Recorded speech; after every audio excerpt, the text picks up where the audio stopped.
पण एवढी वाईट अवस्था आता समाजामध्ये पाहायला भेटते महाराज. म्हणजे विचार करा, ज्या मातेच्या पोटातून ज्या लेकरांनी सोबत जन्म घेतलाय तीच लेकरं आज फक्त थोड्याफार तटपुंज्या जमिनीसाठी, संपत्तीसाठी नाशिकच्या सत्र न्यायालयाच्या समोर दोन बहिणी आपल्या नवऱ्यासोबत आल्या आणि आपल्या सख्या भावाला तुडवतात. नको एवढा मारतात. आणि कोण गडी बायांना मारतात, बाया गड्याला, आणि 5 जणांचा एवढा तुफान मारामारी चालली आणि आजूबाजूनी सगळी लोक पाहतात. म्हणजे एवढा वाईट समाज एवढा खालच्या थराला गेला का? ज्या भावाच्या हातात गेली 20 वर्ष ज्या बहिणीने राखी बांधली तीच बहीण त्या भावाला जर लाथा मारती, त्याच्या मुस्कटात वाजवती. एवढ्या खालच्या थराला संस्कृती जाती महाराज. जायला पाहिजे का? नाही.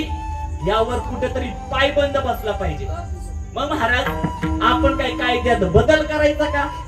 हो, आम्ही काही जरांगे पाटील नाही बाबा. आमचं सरकार ऐकायला सरकार चुकवलं का? पाटलांचा नाद नाही करायचा.